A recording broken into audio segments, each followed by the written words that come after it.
Chapter 6. It had happened at last. The expected message had come.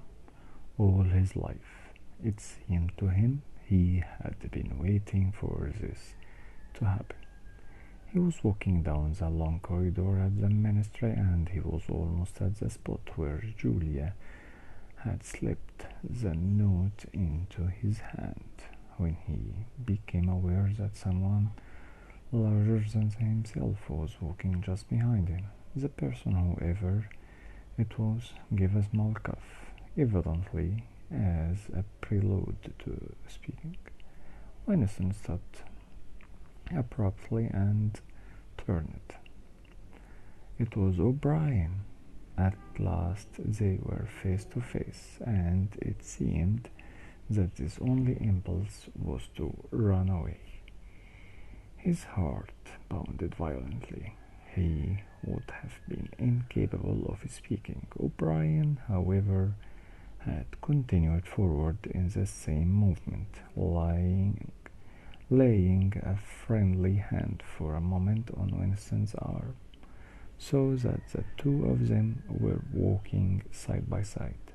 He began speaking with the peculiar grave courtesy that differentiated him from the majority of inner party members.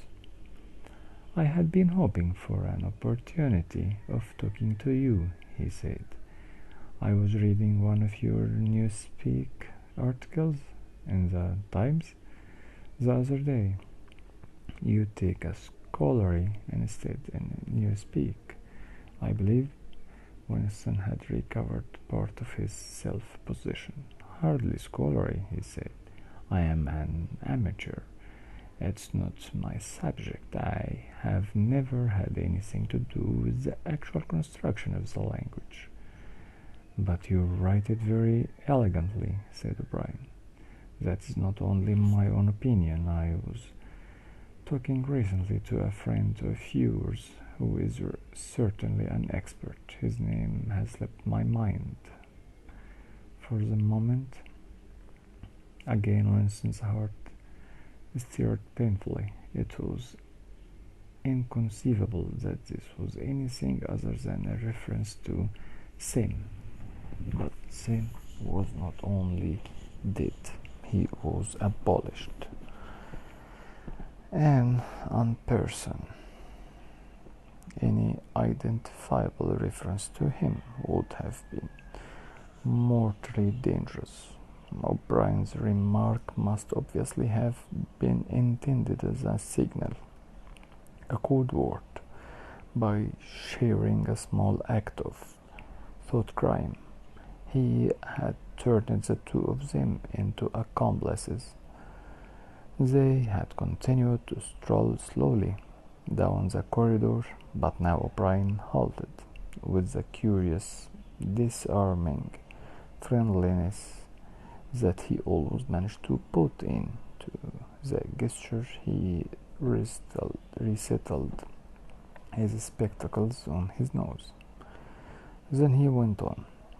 "What I had really intended to say was that in your article I noticed you had used two words which have become obsolete, but they have only become so very recently. Have you seen the 10th edition of the Newspeak Dictionary?"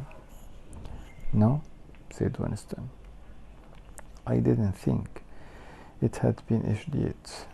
We're still using the 9th in the records department. The 10th edition is not due to appear for some months, I believe, but a few advance copies have been circulated. I have one myself. It might interest you to look at it, perhaps." "Very much so," said Winston, immediately seeing where this tended. "Some of the new developments are most ingenious. The reduction in the number of words, verbs, that is the point that will appeal to you, I think. Let me see. Shall I send a messenger to you with a dictionary? but I am afraid I invariably forget anything of that kind.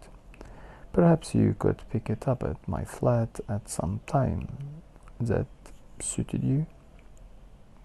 Wait, let me give you my address.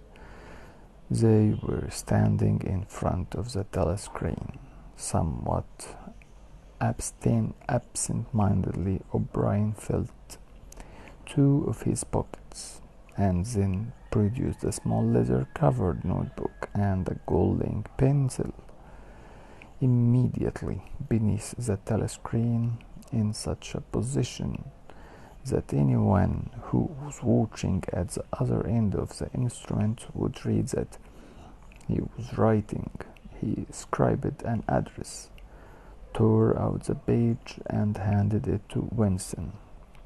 "I'm usually at home in the evenings," he said. "If not, my servant will give you the dictionary." He was gone, leaving Winston holding the scrap of paper, which this time there was no need to conceal. Nevertheless, he carefully memorized what was written on it, and some hours later dropped it into the memory hole, along with a mass of other papers. They had been talking to one another for a couple of minutes, at the most. There was only one meaning that the episode could possibly have. It had been contrived as a way of letting Winston know O'Brien's address. This was necessary, because except by the direct inquiry, it was never possible to discover where anyone lived. There were no dictionaries of any kind. "If you ever want to see me, this is where I can be found," was what O'Brien had been saying to him.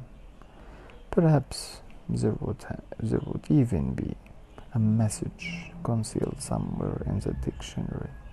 But at any rate, one thing was certain: the conspiracy that he had dreamed of did exist, and he had reached the outer edges of it. He knew that sooner or later he would obey O'Brien's summons. Perhaps tomorrow, perhaps after a long delay. He was not certain. What was happening was only the working out of the process that had started years ago. The first step had been a secret, involuntary, though the second had been the opening of the diary. He had moved from thoughts to words, and now from words to actions. The last step was something that would happen in the Ministry of Love. He had accepted it. The end was contained in the beginning. But it was frightening, or more exactly, it was like a foretaste of death, like being a little less alive, even while he was speaking to O'Brien. When the meaning of the words had sunk in, a chilly, shuddering feeling had taken possession of his body.